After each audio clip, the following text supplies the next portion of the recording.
Hello there, I'm Lindsay, and today One Cancer Place introduces you to a poignant story of a person, one of a series of personal stories that provides a peek into the authentic life of a cancer patient. We hope that you find the magic in these unique stories because each of these lives is lived to the hilt, in service for others and in deep gratitude for survival. Hi, my name is Shauna Gruwell, and I was diagnosed with colon cancer in March of 2020. Wow, what a month for you Yeah, and for the entire world. Can you talk a little bit about what was leading up to your diagnosis and maybe the day that you received your diagnosis?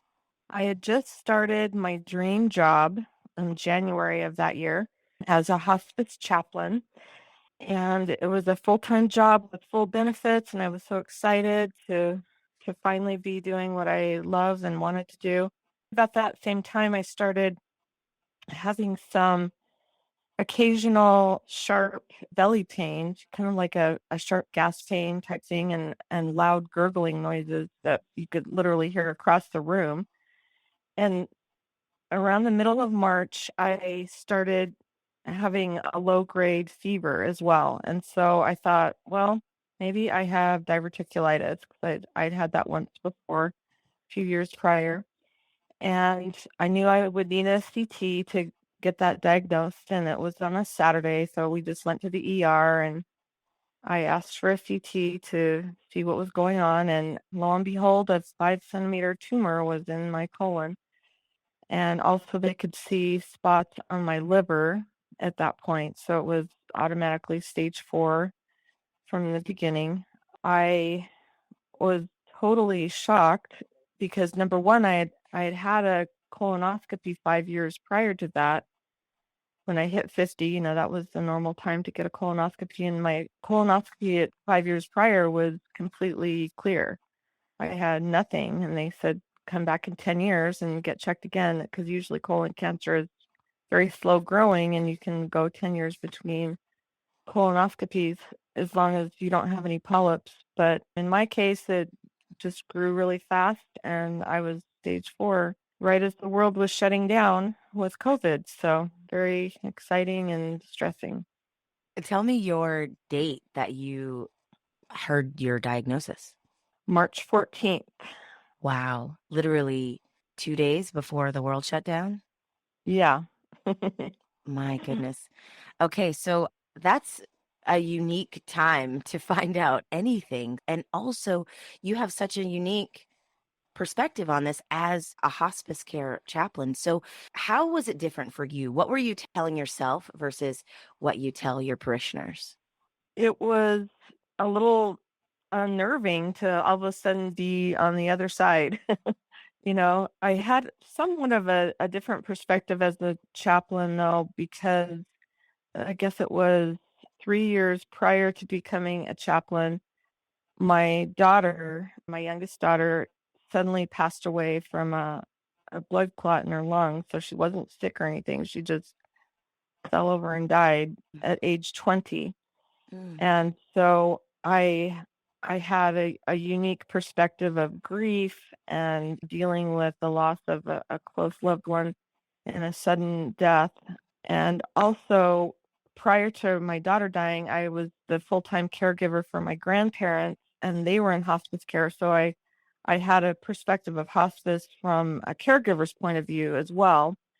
So I feel like I kind of had a unique perspective as a chaplain anyway, because I had seen lots of different sides of hospice care and grief and losing a loved one.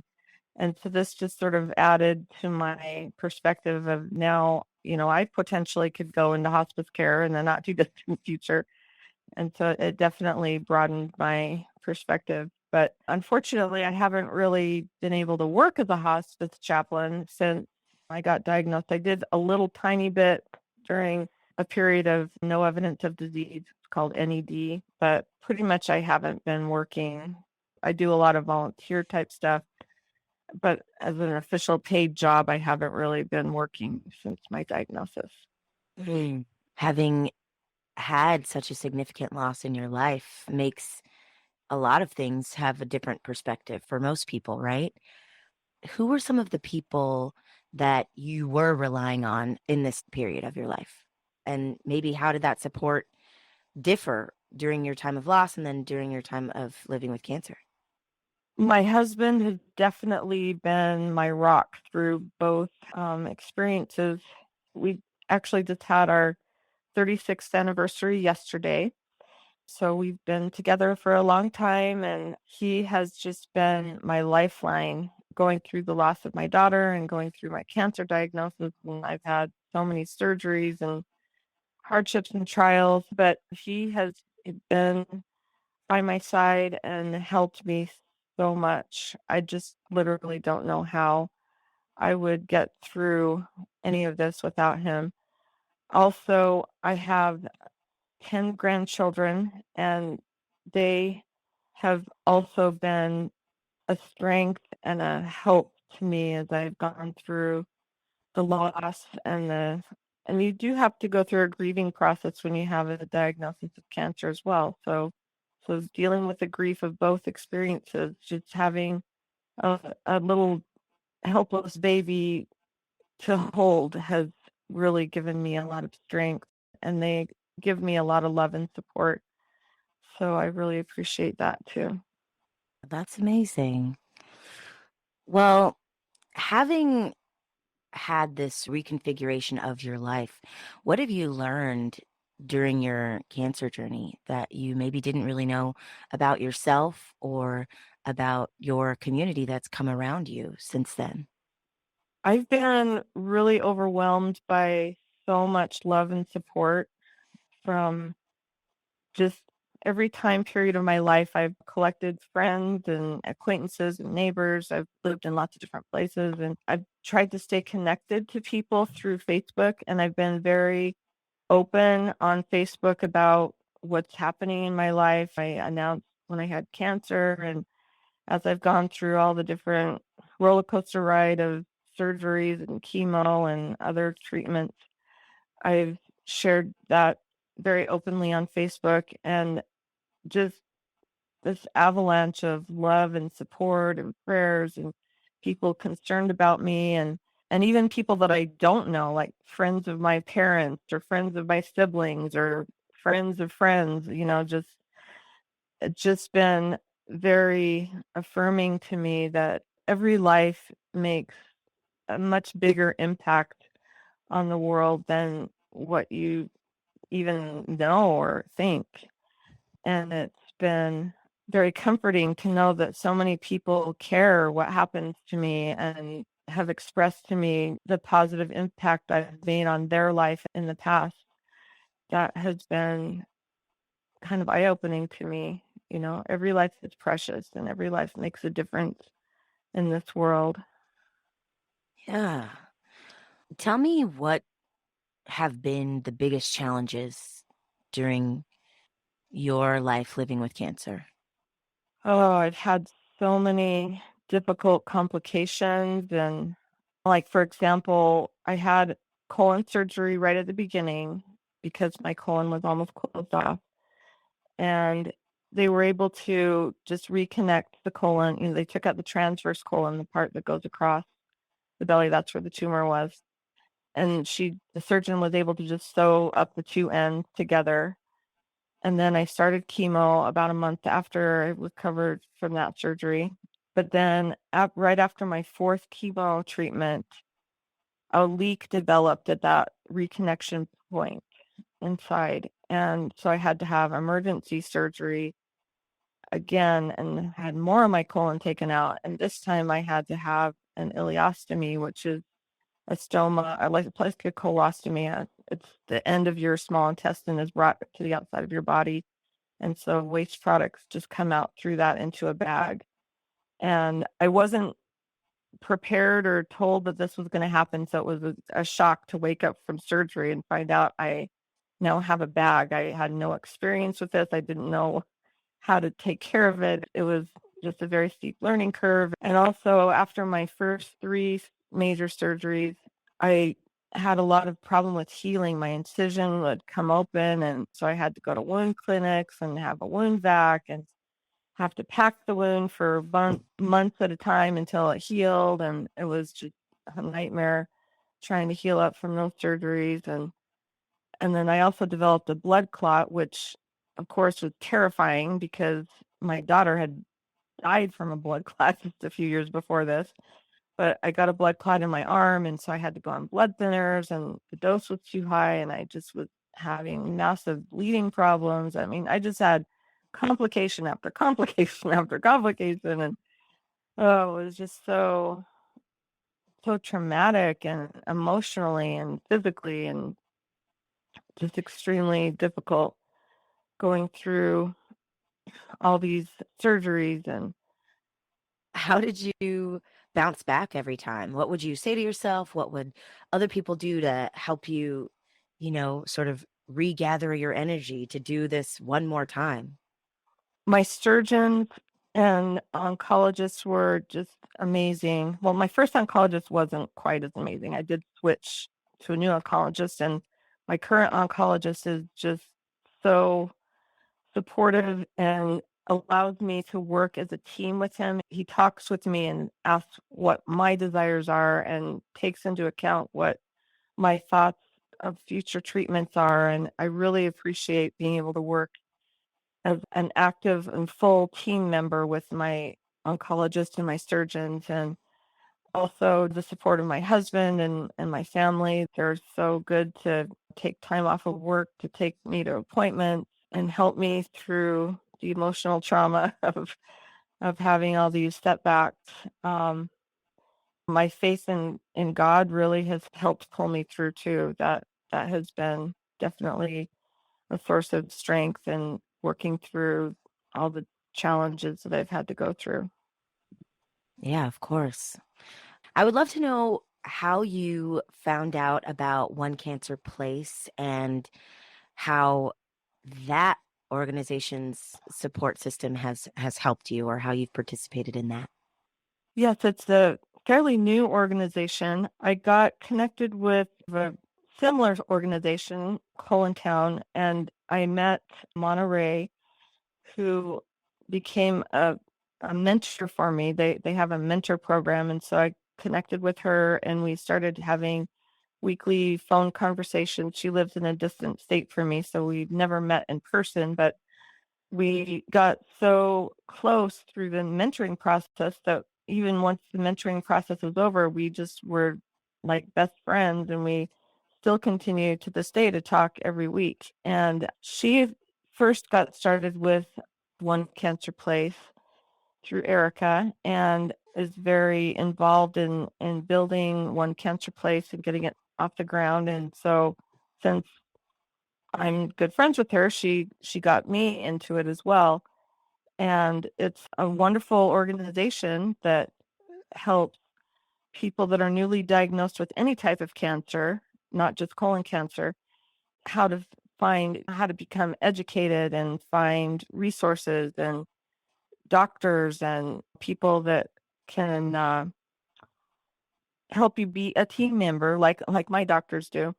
And it's a really great organization. I'm so happy to be able to be a part of it. I actually help with the hospice subgroup that's part of One Cancer Place since I have the experience as being a hospice chaplain. And I'm really happy to be able to use my skills as a chaplain and also as a cancer patient, being able to understand all sides of hospice care to help mentor other people going through either cancer or a loved one that might be near the end of their cancer journey and in hospice care.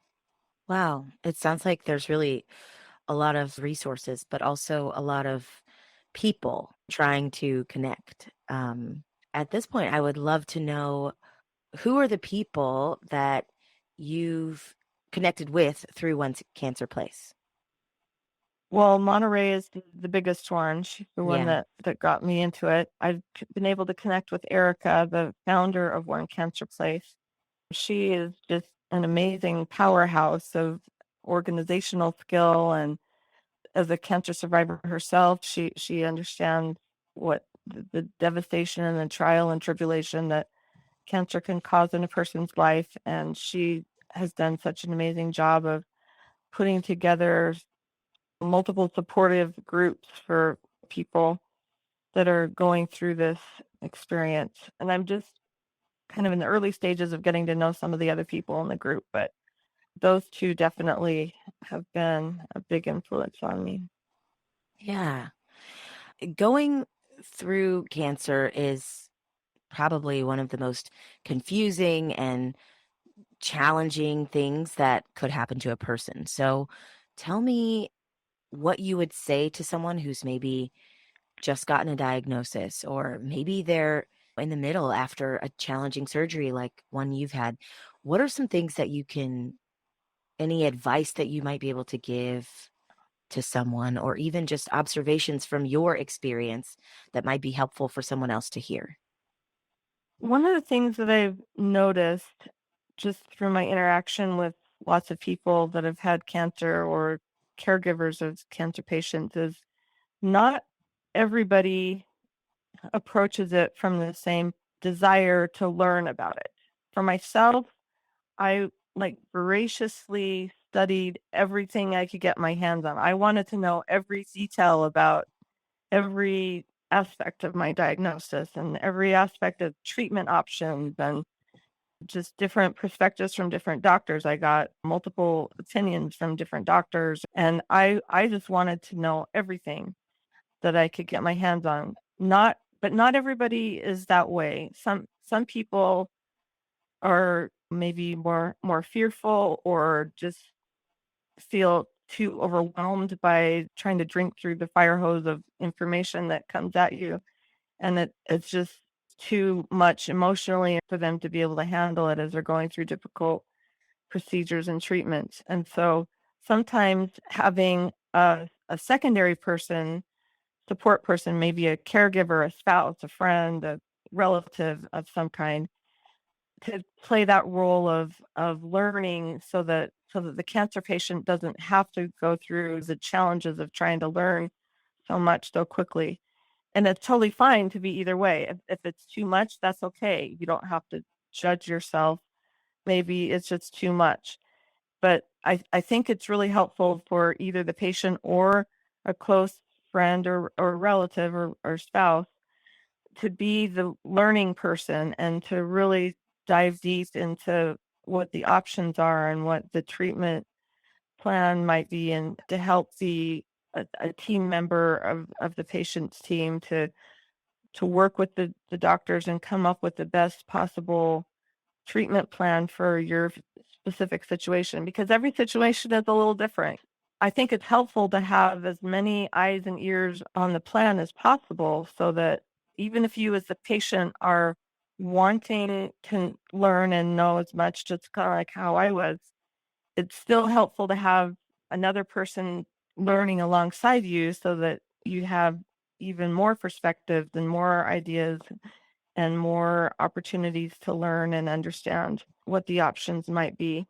I guess bottom line is either you as the patient or somebody that cares about you to be really proactive in learning and studying out all the different options and treatment plans, and like having to decide whether you're going to have surgery or not have surgery, or what chemo, or whether or not to do chemo, or I mean there's just so many decisions that have to be made, and the more information and knowledge that you have about all these options and what the side effects are and what the end result potentially could be, the better in my way of looking at it. Yeah, that makes a lot of sense. So, the hardest thing for a lot of families are the people who love the people who are being affected by cancer. What advice would you give to someone who isn't the person living with the diagnosis, but, perhaps their spouse or their parent or their child?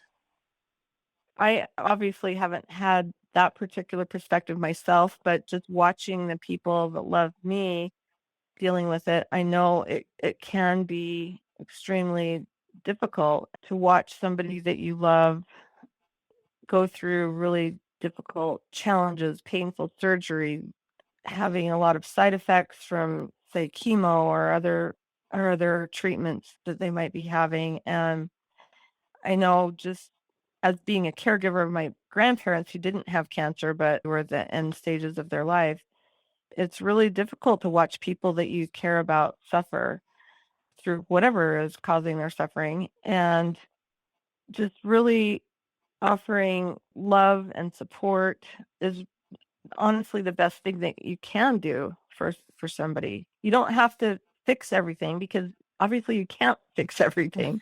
Um, we want to fix everything, but it's not humanly possible to fix everything. And so sometimes just sitting by their side and holding their hand and letting them know that you care about them, you love them, and you're going to be there through the thick and the thin of it. And you don't have to even say anything, just being present with them and letting them know that you care about them is probably the most beneficial thing that you can do as a caregiver or as a support person.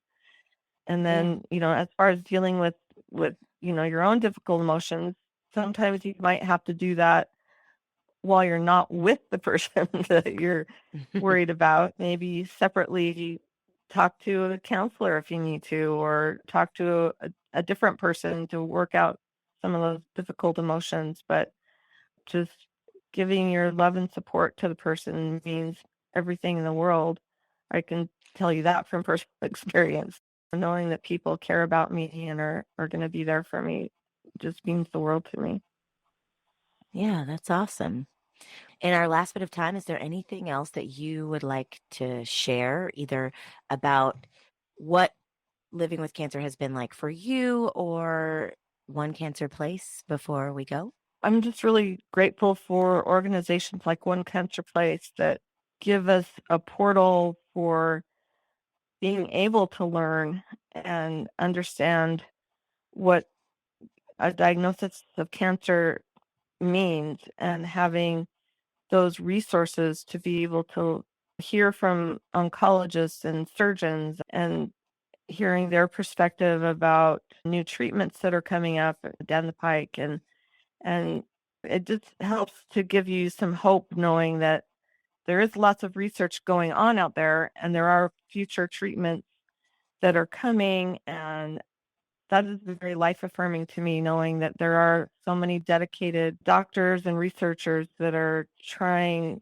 frantically to come up with more options for people that get the devastating diagnosis of cancer. And knowledge is power, understanding and knowing what we can do to fight this horrible disease, to not just survive but thrive and have hope for the future. I really appreciate that part of One Cancer Place, and I'm so thankful that it's available to us so that we can get that lift of hope and that lift of knowledge to help us as we go through this challenging time. One Cancer Place, the newest patient led community, leads the way in delivering the revolution in cancer care to its growing membership of cancer stakeholders and patients. Find and connect with us online at www.onecancerplace.org.